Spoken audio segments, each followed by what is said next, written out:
teman-teman Wahana Ajar Bisnis, jumpa lagi dengan Nani Kurniasari. Kita masih di PPK 3, Public Relations dan Stakeholder Management. Tapi kita sudah masuk ke modul yang terakhir, yaitu modul kelima, Reputation Management dan Crisis Prevention, Strategi Melindungi Reputasi. Setelah mempelajari modul 5 dari PPK 3 hari ini, teman-teman diharapkan mampu menjelaskan konsep manajemen reputasi dan krisis dalam konteks komunikasi strategis, kemudian mampu mengidentifikasi faktor-faktor yang memengaruhi persepsi publik terhadap reputasi organisasi, lalu mampu menganalisis berbagai pendekatan dan strategi dalam menjaga dan membangun reputasi, kemudian merancang rencana komunikasi preventif untuk menghindari krisis reputasi, kemudian membedakan antara manajemen isu dan manajemen krisis, lalu menilai peran public relations dalam proses mitigasi dan pemulihan krisis, dan yang terakhir, menerapkan prinsip komunikasi transparan, akuntabel, dan responsif dalam manajemen reputasi. Kita langsung simak materinya ya. Saya share screen supaya memudahkan dalam pemahaman. Ini dia reputation management and crisis prevention ya. Jadi di mana reputasi itu harus ada manajemennya, harus ada pengelolaannya ya. Kemudian crisis prevention juga sama, di mana kalau bisa krisis itu dicegah dulu gitu, jangan sampai keburu terjadi sehingga kita akibatnya adalah harus memitigasi krisis tersebut gitu loh. Ketika bisa dicegah itu jauh lebih baik gitu ya, daripada mengobati lebih baik mencegah. Nah sama seperti itu, daripada mengobati krisis atau apa gejolak yang sudah terjadi akibat ulah ya atau ketidaksengajaan yang dilakukan oleh perusahaan, krisis tersebut kalau bisa dicegah gitu. Nah, karena reputasi adalah aset yang tidak berwujud tapi nilainya itu sangat nyata gitu ya. Reputasi itu bisa dirasakan. Perusahaan kita citranya seperti apa, punya reputasi yang baikkah, rekam jejaknya seperti apa, itu bisa menjadi satu nilai yang nyata. Ya, bisa dilihat dari misalnya nilai sahamnya yang konsisten terus gitu, kemudian eh, berbagai macam gerakan atau agenda atau program yang diluncurkan oleh perusahaan itu juga pada dasarnya akan membentuk reputasi juga. Kita mau dikenal sebagai perusahaan yang concern pada isu apa, kayak gitu. Nah, reputasi merupakan aset yang tidak berwujud tapi nilainya sangat nyata, dan reputasi itu menentukan legitimasi organisasi. Kalau mau tahu legitimate atau tidaknya sebuah perusahaan, bisa dilihat reputasinya di tengah-tengah publik. Dia sebagai perusahaan yang established itu cenderung mampu beradaptasi tidak mengikuti tren atau kebutuhan pasar gitu ya. Jadi reputasi seperti itu yang mau kita semua para pengusaha, perusahaan kita mau dicitrakan gitu ya. Atau reputasinya mau dibentuk seperti apa. Tentu saja yang positif karena nanti bermuara pada tingkat penjualan, kemudian juga komunikasi strategis ke berbagai stakeholder, dan juga mampunya perusahaan dalam mengkomunikasikan berbagai macam kegiatan yang dia lakukan. Kehadiran perusahaan di tengah-tengah masyarakat, salah satunya di modul sebelumnya dijelaskan mengenai CSR gitu ya. Nah, mengapa reputasi penting? Karena reputasi ini akan membentuk trust, kepercayaan publik. Kemudian dia juga menciptakan brand value, nilai brand kita itu di pasar seberapa sih gitu ya. Nah, pada akhirnya nanti itu akan mendatangkan loyalitas dari para stakeholder. Misalnya investor gitu ya. Mereka akan tetap berinvestasi karena memang brand value-nya bagus nih produk kita. Atau konsumen yang tidak berpindah ke brand sebelah karena memang secara spirit, secara value itu sudah sesuai dengan apa yang dia anut gitu. Misalnya nggak apa-apa, nggak punya banyak pakaian, sedikit tapi berkualitas. Nah, misalnya gitu. Karena sekarang kita harus sama-sama menekan isu global warming ya, climate change itu nggak bisa dihindari, tapi paling nggak bisa dipelankan dengan cara tadi. Pola hidup yang berubah. Kalau dulu mungkin bajunya banyak, tapi eh, tidak sustain gitu ya, nggak awet karena murah misalnya, atau karena bahannya memang tidak berkualitas. Seperti banyak sekali kan fast fashion yang memang diminati atau sehari-hari memang dipercaya ya oleh publik. Nah, dengan adanya isu climate change ini, kita harus mengubah nih pola pikir masyarakat. Sekarang beralih ke yang fast fashion tadi menjadi slow fashion yang mengedepankan kualitas gitu. Nggak apa-apa barangnya sedikit tapi berkualitas sehingga dia cenderung tahan lama. Maka tidak terus-menerus diproduksi ya dalam waktu yang sangat cepat fast fashion. Nah, kemudian di era digital ini isu kecil itu bisa menjadi krisis yang sangat besar gitu ya. Karena amplifikasi yang memang itu hakikat dari media sosial atau media digital. Bisa saja masalahnya kecil tapi berimbas pada menjadi krisis yang besar karena amplifikasi tadi ya. Semuanya kan termagnitud ya dalam sosial media ini. Nah, kita harus punya mitigasinya. Kalau bisa dicegah, cegah. Kalau sudah terlanjur krisis, itu kita harus mampu memitigasi atau menangani krisis tersebut. Dalam hitungan jam, suatu postingan itu bisa menjadi sangat viral di media sosial.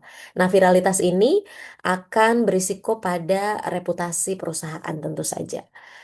Kalau bisa ditangani terlebih dahulu, langsung gitu ya, ada feedback apa nih dari kolom komentar, langsung di reach out orang yang memberikan komentar tersebut di DM misalnya, direct message.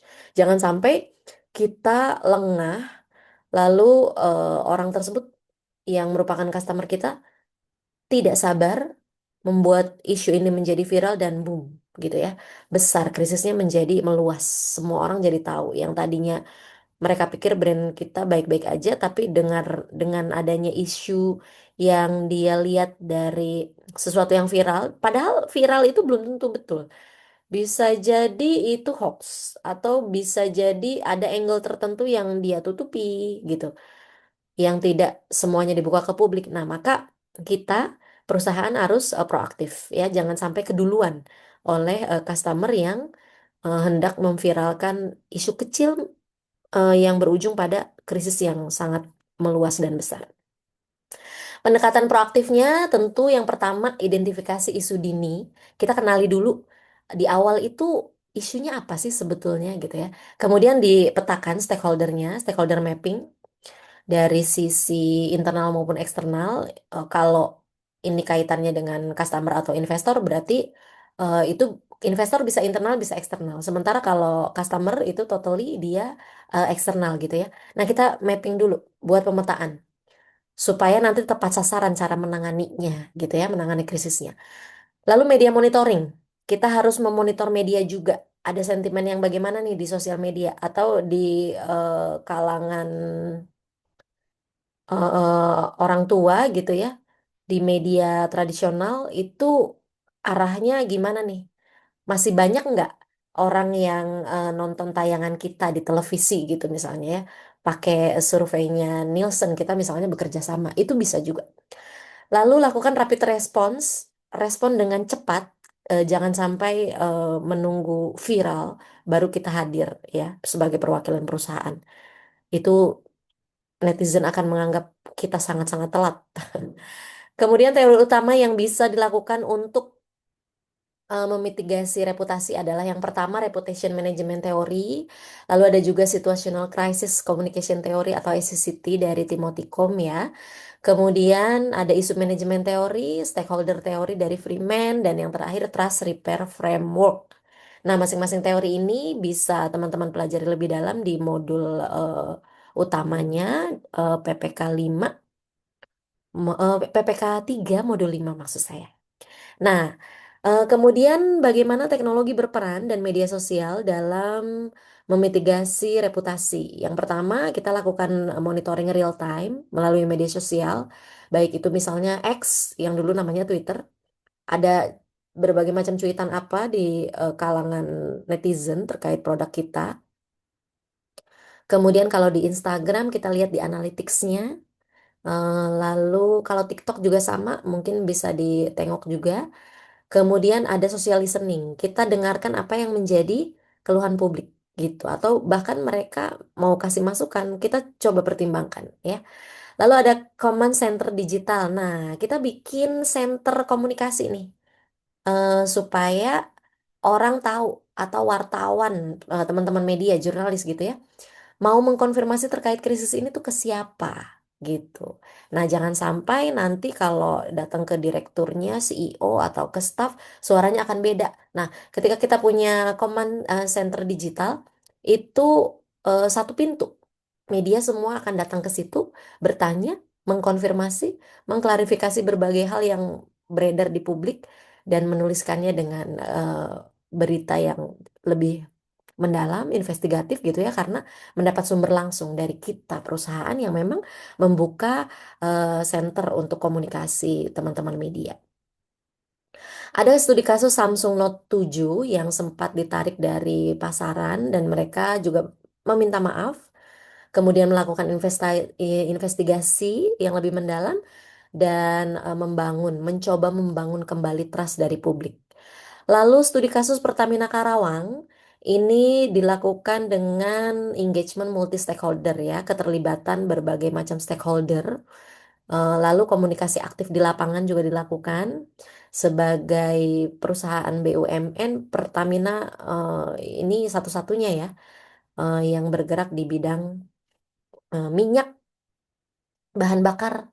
Nah, itu harus menjadi contoh bagi BUMN lainnya misalnya dalam penanganan krisis itu seperti apa. Lalu studi kasus kebocoran data Indonesia ini melanda dulu tuh sempat di Polri, kemudian di KPU, Komisi Pemilihan Umum Republik Indonesia ya, di tahun 2023-2024. Jadi data para pemilih orang Indonesia yang sudah dewasa di atas 17 tahun atau sudah menikah atau sudah bekerja itu datanya bocor gitu loh, dan itu sangat disayangkan. Data itu kan sangat private ya, di mana di situ ada nama kita, bahkan usia dilihat dari tanggal lahir, data KTP sederhananya ya. Kemudian ada di KTP Indonesia kan ada agama, kemudian alamat domisilinya di mana, bahkan ada pekerjaannya apa, status menikah atau tidak menikah bagaimana. Kenapa data ini harus dilindungi? Karena itu data pribadi per orang gitu ya yang memang harus diprotek. Hari ini di era keterbukaan informasi bisa saja data itu disalahgunakan. Berbagai macam kejahatan virtual seperti scam dan lain sebagainya itu marak. Nah, maka data ini harus dilindungi. Jangan sampai justru pemerintah yang memiliki semua data warga negara Indonesia itu sampai kebocoran, bisa-bisanya datanya bocor keluar gitu. Bisa saja nanti data itu disalahgunakan ya, diperjualbelikan atau digunakan apa, ada istilahnya tuh doxing gitu ya, di mana misalnya para fact checker atau para aktivis yang mengecek fakta terkait hoax dan lain sebagainya, datanya dipublikasikan. Data kartu keluarganya, KTP-nya gitu, doxing itu namanya. Nah, itu jangan sampai terjadi. Komunikasinya lambat waktu itu, KPU tidak langsung memitigasinya dengan baik, menanganinya dengan baik. Lalu publik udah terlanjur hilang trustnya kepada lembaga pemerintah gitu ya. Refleksinya apa? Dari sini kita belajar bahwa apakah organisasi kita sudah punya strategi komunikasi yang preventif, gitu ya. Tadi diidentifikasi dari dini dulu, krisisnya itu sebetulnya apa gitu. Atau kalaupun belum terjadi krisis, kira-kira berpotensi menjadi krisis nggak di kemudian hari. Kita harus bisa mengidentifikasinya. Untuk menutup modul hari ini, saya ada satu quotes sangat penting. Reputasi yang dijaga hari ini itu akan menentukan legitimasi perusahaan di masa depan. Terima kasih sudah menyimak modul 1 sampai 5 dari PPK 3. Kita jumpa lagi, masih ada 2 PPK terakhir ya, PPK 4 dan PPK 5. Kita akan masuk ke PPK 4 modul 1 dulu. Terima kasih, sampai jumpa.